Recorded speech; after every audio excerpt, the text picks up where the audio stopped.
Menyapa Bapak Ibu Saudara, baik yang ada di gedung gereja tempat ini maupun yang ada di rumah Bapak Ibu Saudara masing-masing bisa lambaikan tangannya semua. Shalom. Salam damai sejahtera Kristus bagi kita semua, sukacita yang besar kembali kita boleh beribadah bersama-sama pagi hari ini, dan saya percaya semua kita dalam keadaan yang baik. Dan kalau ada di antara Bapak Ibu Saudara yang bersama-sama beribadah di rumah dalam keadaan tubuh yang mungkin kurang sehat, doa kami Tuhan senantiasa menolong kita semua, bilur-bilur Yesus menyembuhkan kita semua. Haleluya.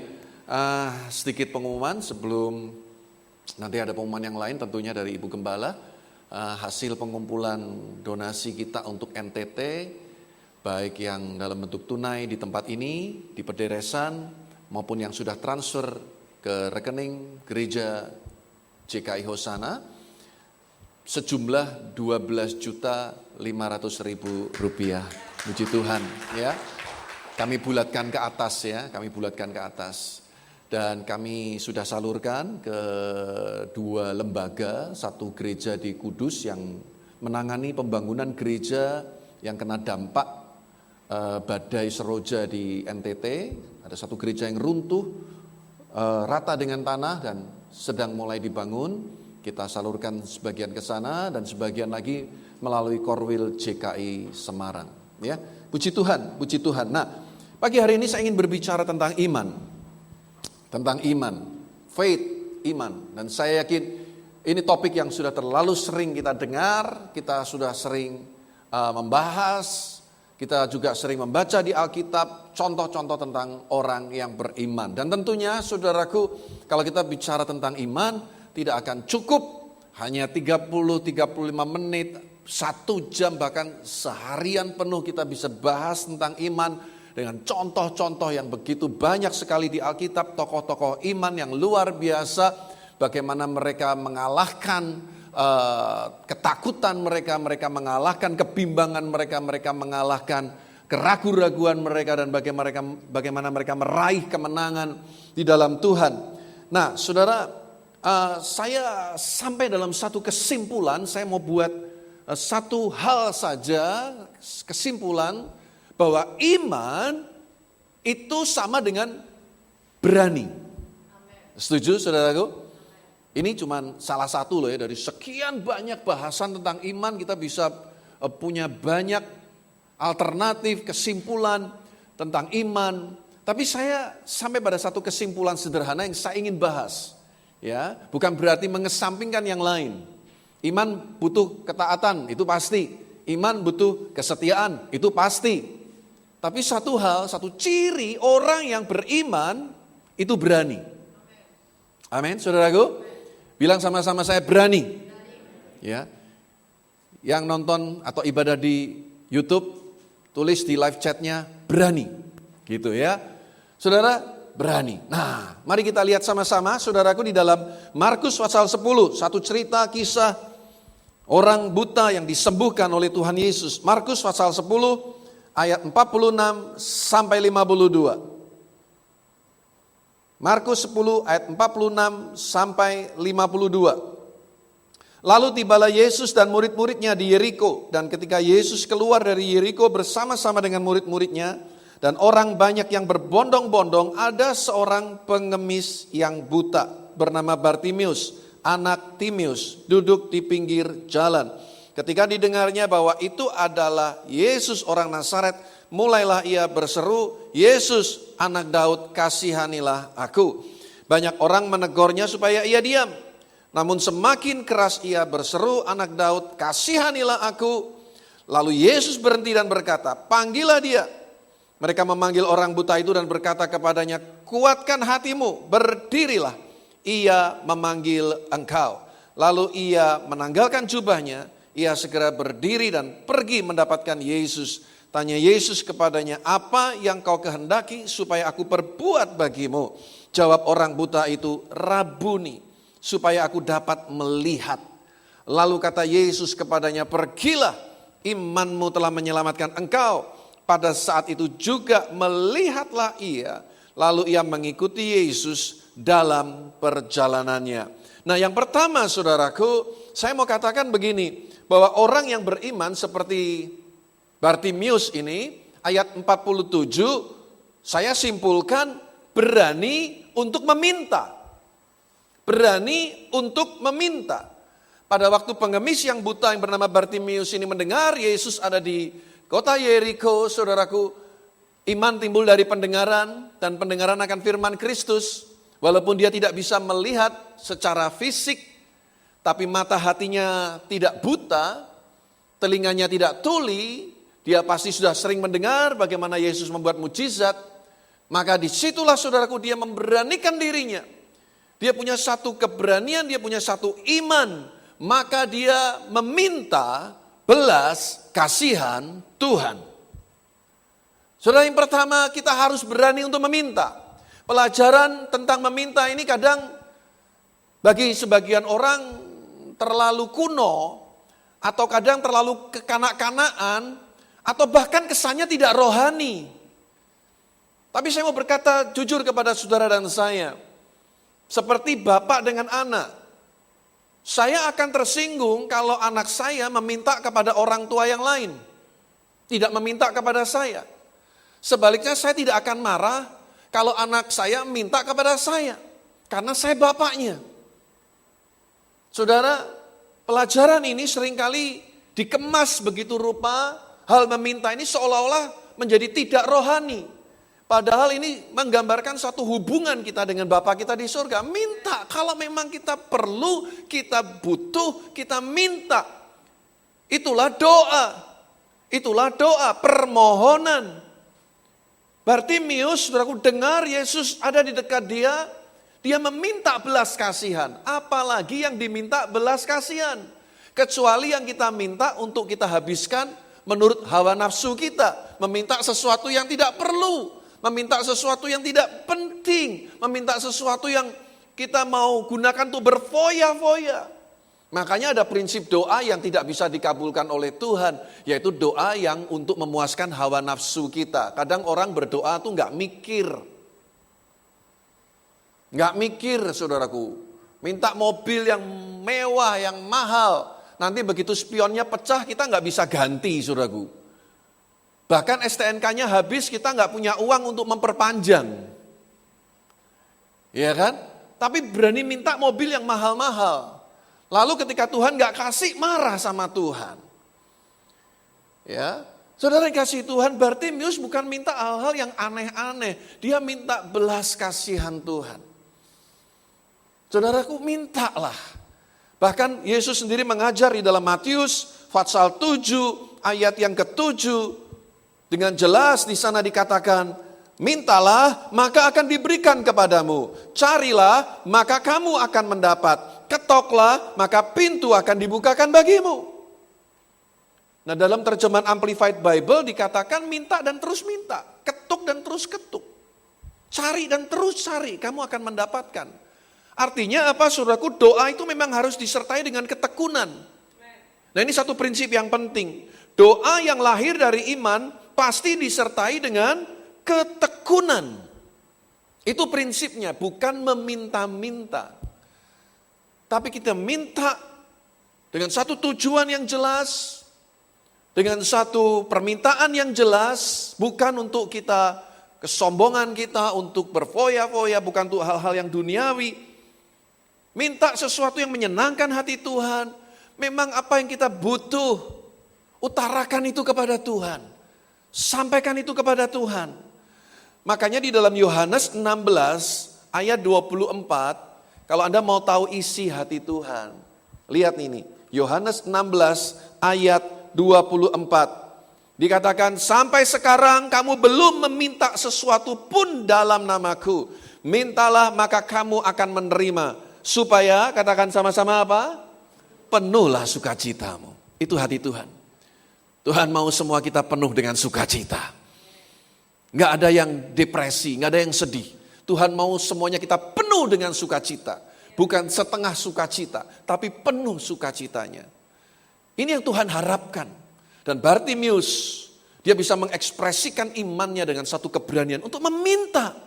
Walaupun dia belum kenal Yesus secara pribadi. Tapi dia sudah mendengar, imannya bangkit. Dia meminta. Dia meminta belas kasihan. Dan inilah doa kita. kita harus berani untuk meminta. Sekali lagi, bukan untuk perkara-perkara yang sia-sia, tapi untuk kemuliaan nama Tuhan. Dan memang apa yang kau butuhkan. Alkitab mengatakan, nyatakanlah segala keinginanmu dalam doa dan permohonan. Dengan apa? Ucapan syukur. Saudara boleh nyatakan segala keinginan dan permohonan saudara. Tapi jangan lupa untuk selalu bersyukur. Karena Tuhan belum tentu memberikan semua yang kita inginkan. Tapi Tuhan pasti memberikan apa yang kita butuhkan. Ini prinsip yang pertama. Harus berani meminta. Dan Anda sendiri yang tahu apa yang sebetulnya menjadi kegalauan dalam hatimu. Apa yang jadi kebutuhan dalam hatimu. Apa yang kau perlukan dalam hidupmu. Hanya dirimu yang tahu. Ngomong sama Tuhan. Dia gak bakal tersinggung. Dia gak bakal sakit hati. Kalau anak saya mintanya aneh-aneh memang saya agak marah. Ya. Tapi di balik semuanya itu sebetulnya saya punya kerinduan mendisiplin mereka supaya enggak terlalu gampang bergantung kepada orang tuanya. Tapi bergantung kepada Tuhan. Orang tua yang membiarkan anaknya terus bergantung kepada orang tuanya. Satu kali kelak anaknya akan jadi beban. Kalau kita tidak mendidik dengan baik, kalau kita tidak mendisiplin dengan baik, itulah sebabnya saudaraku, sekali lagi dia sebagai bapa yang baik, dia tidak pernah menolak permintaan yang memang dia tahu kita butuh. Dia tahu itu keperluan kita. Apalagi seperti pengemis yang buta yang bernama Bartimius ini. Dia meminta belas kasihan. Yang kedua saudaraku, berani menghadapi pertentangan. Orang yang beriman itu berani menghadapi pertentangan. Di ayat 48 ketika orang banyak menyuruh dia diam, Alkitab mengatakan, namun, katakan sama-sama saya namun. Dikatakan apa? Semakin keras ia berseru. Yesus anak Daud, kasihanilah aku. Ya, saudara kasih Tuhan, yang kedua Anda harus berani menghadapi pertentangan. Sepanjang sejarah orang-orang beriman di Alkitab, semua pasti menghadapi pertentangan. Nuh pada waktu diperintahkan Tuhan bangun bahtera, kira-kira orang ngomong apa? Wah ini orang gila ini. Gak ada hujan, gak ada petir bikin bahtera. Pada waktu Daniel di Babel, dia menghadapi pertentangan. Dia dipaksa menyembah patung Raja Nebukadnezar. Sadrah, Mesah, Abednego harus masuk dapur perapian.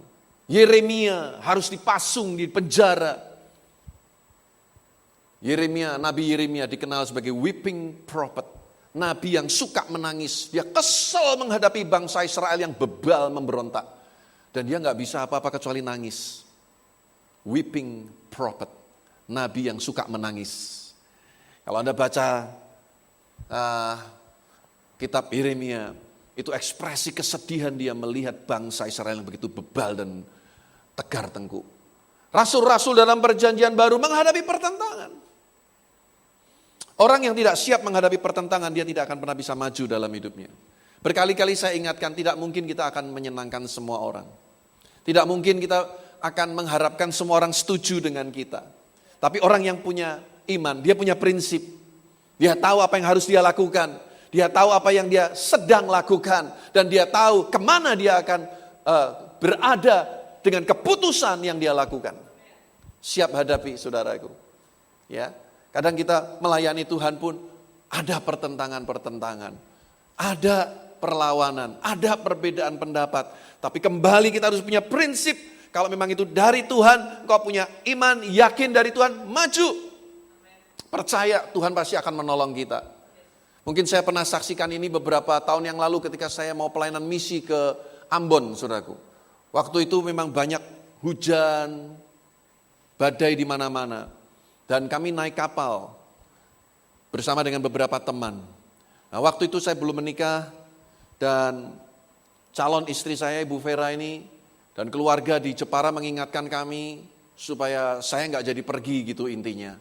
Tapi entahlah waktu itu saya begitu yakin ini kesempatan buat saya untuk melayani Tuhan ke sana. Mumpung belum jadi gembala, saya bisa pergi kemana saja, Tuhan gerakkan hati saya memberitakan Injil, melayani, saya mau pergi, saya mau gunakan waktu saya, karena saya sudah mendedikasikan hidup saya untuk melayani Tuhan. Nggak ada sponsor, saudaraku. Ya, semua kita harus kumpulin uang sendiri, bayar tiket sendiri, dan kita berangkat. Saya tetap yakin ini yang Tuhan mau dengan hidup saya pergi naik kapal, saudaraku, ke kota Ambon. Ya, dan di sana kita bikin KKR, kita menyeberang ke Pulau Seram, saudaraku, kita KKR di sana, dan lawatan Tuhan, mujizat Tuhan terjadi dengan luar biasa. Dan itu menjadi satu momentum yang sangat berkesan dalam hati saya, karena sampai hari ini saya belum pernah ke sana lagi. Apalagi setelah peristiwa kerusuhan di Ambon. Saudaraku, saya kehilangan kontak dengan teman-teman yang ada di sana. Beberapa gereja juga mengalami kerusakan. Beberapa teman mengungsi dan mereka hidup dalam ketakutan waktu-waktu itu. Saudara kasih Tuhan, saya percaya orang yang punya iman itu siap menghadapi pertentangan. Orang-orang bilang sama Bartimeus, diam. Tapi Alkitab bilang dia makin keras berseru, anak Daud kasihanilah aku. Anak harus yakin. Kalau memang itu dari Tuhan, maju terus. Percaya pembelaan datang dari Tuhan. Nuh juga terus bangun bahtera. Semua tokoh-tokoh iman, rasul-rasul, mereka gak mundur. Mereka maju. Mereka percaya ada mujizat, pasti ada pertolongan. Waktu kita mau pindah ke tempat ini, bahkan saya dengan istri pun beda pendapat. Istri Bu Vera masih agak ragu-ragu. Udah dengar kesaksiannya kan? Coba bayangin, kalau itu orang di luar sana masih mending. Satu atap, satu rumah. Kita sempat diskusi, cukup tegang juga. Membayangkan angka-angka di depan. Tapi saya yakin, ini yang harus saya lakukan. Dan saya percaya hari ini semua ada karena kasih karunia dan kemurahan Tuhan. Dan saya selalu bersyukur, ini buah dari kepercayaan kita kepada Tuhan. Banyak orang di tahun 2017, 18, 19 bertanya sama saya, oh kamu tenang-tenang aja. Ya tenanglah, mau ngapain? Kita bisa buat apa kecuali berserah sama Tuhan. Terus berseru-seru aja sama Tuhan. Gak ada yang kita andalkan. Gak ada orang kuat di antara kita. Yang kuat cuma Tuhan Yesus. Aminnya sebelah kiri, sebelah kanan. Hanya ada satu orang kuat di tempat ini yang layak kita puja, kita harapkan, kita sembah. Namanya Yesus Kristus Tuhan. Tepuk tangan bagi Tuhan kita yang luar biasa. Saudara yang kasih Tuhan, pertentangan pasti ada. Jadi kalau Anda yakin, Anda punya iman, maju terus. Berjalan bersama dengan Tuhan, pasti ada pertolongan, pasti ada mujizat. Forget it, orang mau ngomong apa. Hidup kita tidak ditentukan dari apa kata orang, tapi apa kata Tuhan tentang kita, kepada kita. Istilahnya tuh begini loh. Waktu kita mau maju, orang banyak komentar, orang banyak mengkritik. Pertanyaannya waktu kita susah, mereka peduli gak sama kita? Halo? Kalau Anda dengerin omongan orang, ya kalau waktu kita dalam pergumulan, mereka ikut peduli sama kita. Kalau enggak, sementara kita udah ikutin omongan mereka, kita rugi 2 kali, saudaraku. Itulah sebabnya, saudaraku, kenapa kita harus yakin dulu. Kalau engkau percaya dari Tuhan, maju. Iman sama dengan berani. Berani menghadapi pertentangan. Pak Thomas dulu waktu mau jadi hamba Tuhan, bos Jakarta juga bilang begitu. Pak Thomas mau jadi pendeta, anakmu 5, mau kasih makan apa anak-anakmu? Pak Thomas imannya lebih nekat lagi dari saya. Posisi dia sudah direktur.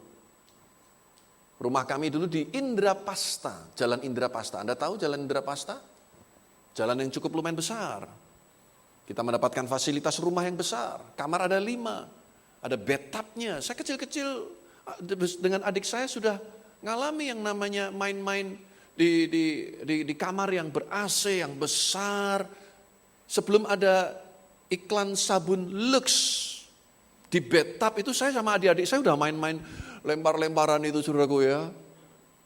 Air yang ada sabunnya, wah kita bercanda di situ udah mini swimming pool gitu saudaraku. Saya udah ngalamin semua. Dan tiba-tiba Tuhan panggil beliau tinggalkan semuanya untuk melayani Tuhan. Tanpa persiapan apa-apa. Dari rumah yang luasnya 500 meter persegi, saudaraku, tiba-tiba tinggal 100 meter persegi.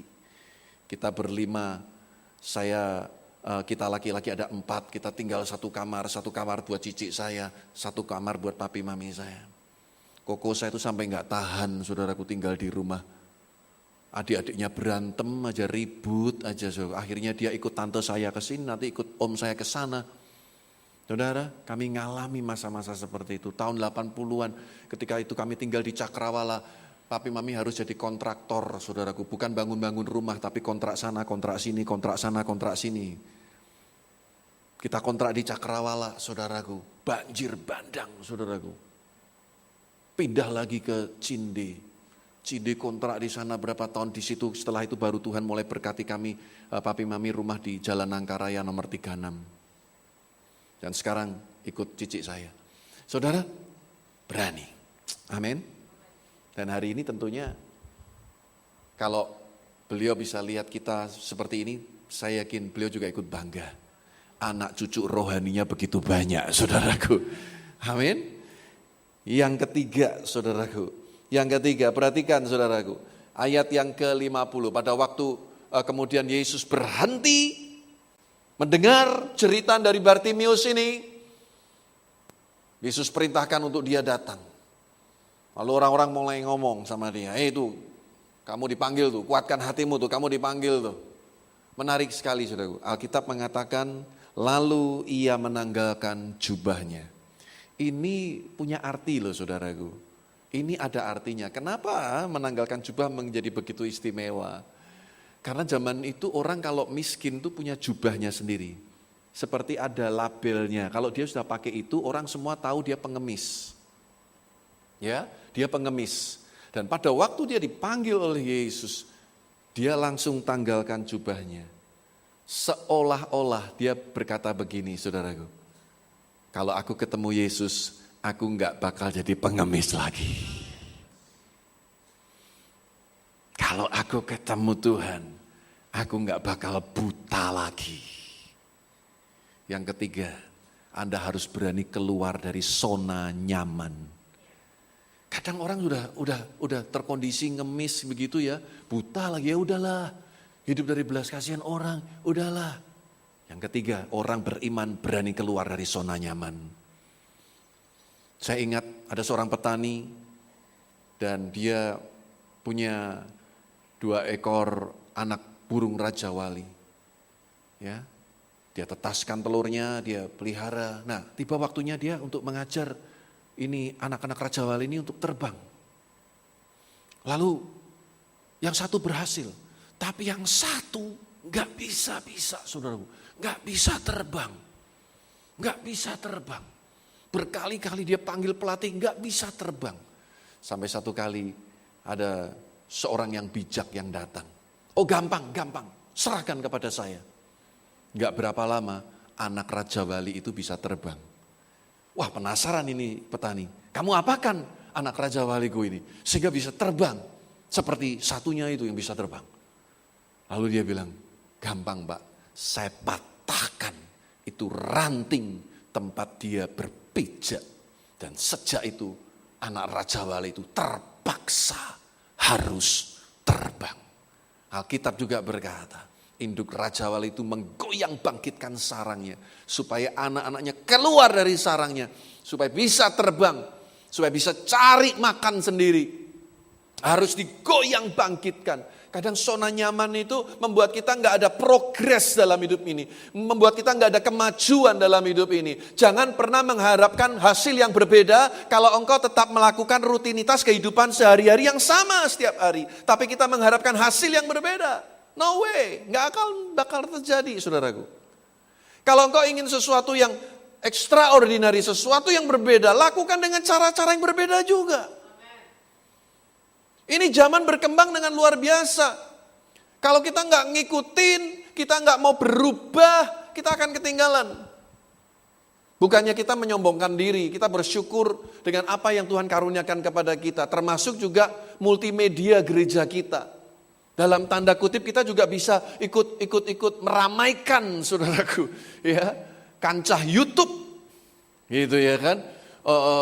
Instagram. Nah, saya bersyukur teman-teman dari tim multimedia ini kreatif sekali. Beberapa hari yang lalu tiba-tiba saya dapat cuplikan khotbah saya sendiri. Dari teman yang tentang menangis itu loh. Siapa yang dapat?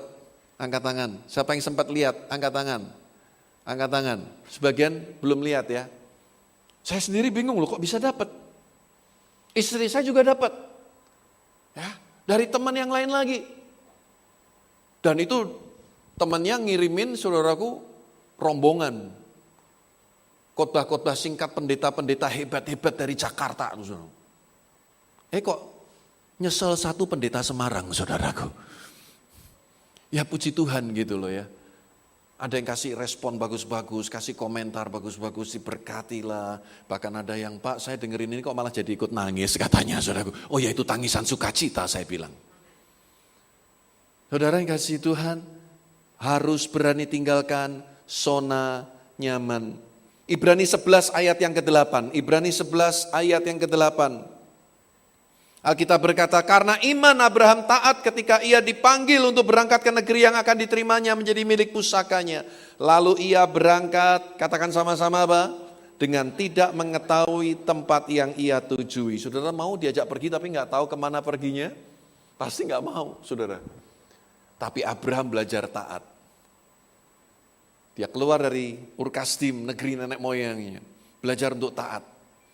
Seperti saya katakan, iman juga berarti ketaatan. Berani keluar dari zona nyaman. Menuju tanah perjanjian yang kemana dia nggak ngerti. Kenapa sih Tuhan nggak buka semua langsung? Saudara semua kalau dibuka langsung ya apa yang ke depan terjadi kita bisa takut tuh. Kita bisa mati ketakutan bahkan. Kenapa Tuhan selalu step by step? Kenapa nggak dibuka semua? Tuhan mau kita selalu bergantung kepada Tuhan. Tuhan mau kita ini selalu berserah kepada Dia. Tidak mengandalkan kekuatan kita sendiri. Kita selalu merendahkan diri di hadapan Tuhan. Kita nggak tahu, tapi Dia tahu segala-galanya. Dengar baik-baik, Tuhan itu tahu akhir segala sesuatu sejak dari awalnya. Oleh sebab itu saudara berserah. Yang Tuhan mau melangkah, percaya. Tuhan pasti pelihara hidup kita. Tuhan pasti akan menolong kita. Tuhan pasti akan menyertai kita. Dia tanggalkan jubahnya. Bartimius letakkan jubahnya. Dia yakin aku ketemu Yesus, aku gak bakal ngemis lagi. Yang keempat saudaraku. Nah ini saudaraku. Yang keempat yang terakhir. Orang yang beriman itu berani ikut Yesus. Ayat 51. Setelah Bartimius disembuhkan. Yesus bilang terjadi sesuai imanmu. Saat itu juga dia melihat. Bartimius ambil keputusan untuk ikut Yesus. Dikatakan lalu ia mengikuti Yesus dalam perjalanannya. Saudara, setelah kita ngalami mujizat Tuhan, setelah kita ngalami pertolongan Tuhan, mari kita belajar seperti Bartimius, harus berani ikut Yesus. Ikut Yesus artinya sangkal diri pikul salib. Ikut Yesus artinya, saudaraku, kita mau taati firman-Nya. Amin. Ikut Yesus artinya kita mau belajar rendah hati seperti Yesus. Itu yang Yesus ajarkan. Ikut Yesus artinya kita mau dengar-dengaran suaranya. Ikut Yesus artinya kita mau berdoa. Ikut Yesus itu artinya kita mau baca Alkitab setiap hari. Karena ini surat cintanya Yesus buat saudara dan saya. Ikut Yesus artinya kita mau melayani Tuhan. Saya semalam sempat ngobrol-ngobrol sama teman-teman pemusik. Ya. Kadang dalam kecapean kita, kelelahan kita melayani. Kadang kita berpikir bagaimana kita bisa libur, bisa absen melayani. Lalu yang kita pikirkan kapan saya absen melayani. Saya kasih tahu saudaraku, kenapa Tuhan masih memberi kita hidup. Karena Tuhan masih memberi kita kesempatan untuk melayani Dia. Jangan minta absen dong. Jangan minta absen. Ingat pujian itu? Hidup ini adalah kesempatan. Kesempatan apa? Melayani Tuhan. Kalau Tuhan lihat ini sudah nggak ada gunanya nih hidup, udah nggak mau melayani, udah nggak mau ikut ambil bagian dalam pekerjaan Tuhan, ambil aja pulang. Siapa yang mau pulang ke rumah Bapak cepat-cepat angkat tangan saudaraku. Kalau masih mau di dunia ini, melayani Tuhan. Kalau saya tanya siapa yang pernah ditolong Tuhan, saya yakin semua kita pernah ditolong Tuhan. Amin.